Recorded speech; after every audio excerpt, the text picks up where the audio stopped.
Assalamu alaikum. This is Jubaid Ahmed Chowdhury. Welcome to Jubaid's English Corner.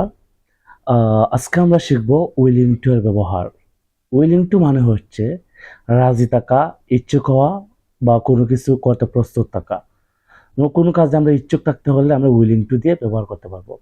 উদাহরণ হিসেবে যদি বলি, আমি তোমাকে সাহায্য করতে রাজি, এটা ইংরেজিতে হবে I am willing to help you.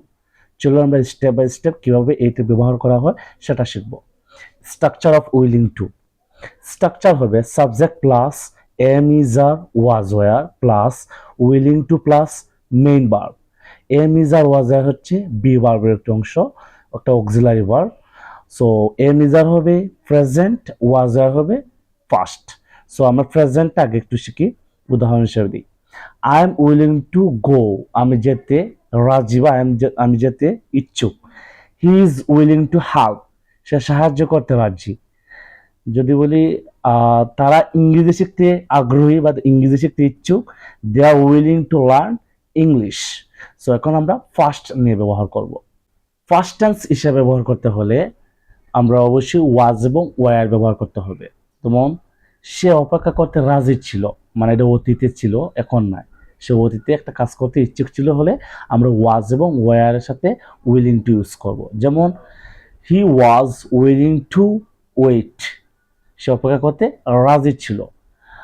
আমরা চেষ্টা করতে প্রস্তুত ছিলাম বা আমরা চেষ্টা করতে রাজি ছিলাম। We were willing to try, আমরা জানি যে প্লুরালের সাথে ওয়ার বসে, উই হলো এটা এক বছর নয় বহু বছর। এখন যদি এটা আমরা নেগেটিভ করতে চাই, যেমন আমরা চেষ্টা করতে প্রস্তুত ছিলাম না, we were not willing to try. আমি যদি বলি যে আমি তাকে সাহায্য করতে প্রস্তুত ছিলাম না, I was not willing to help to him. আমরা এরকম অনেকগুলো ইউজ করতে পারি রেগুলারলি, যেমন ডেইলি লাইফ এক্সাম্পলস হিসেবে যদি বলি, আমি তোমার জন্য অপেক্ষা করতে রাজি, I am willing to wait for you. সে আমার কাজে সাহায্য করতে রাজি ছিল, he was willing to help with my work. সে আমার কাজে সাহায্য করতে রাজি ছিল। এখন যদি আমরা সেন্টেন্সটারে ইন্টারোগেটিভ করতে চাই, মানে প্রশ্নবোধক করতে চাই, তাহলে অবশ্যই অক্সিলারি ভার্বটা সামনের দিকে বসতে হবে। প্রথমেই অক্সিলারি ভার্বটা শুরুতে বসতে হবে। যেমন তুমি কি আমাকে ক্ষমা করতে রাজি রাজি ছিলে, are you willing to forgive me. তারা কি সবকিছু শিখতে আগ্রহী ছিল, were they willing to learn everything.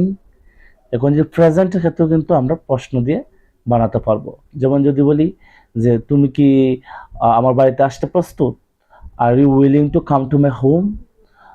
তুমি কি বাজারে যেতে ইচ্ছুক, are you willing to go to market.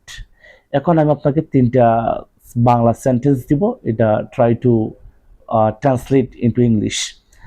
Bangla তিনটি হলো, আমি তোমার সাথে কাজ করতে আগ্রহী, তারা আমারকে সাহায্য করতে রাজি ছিল না।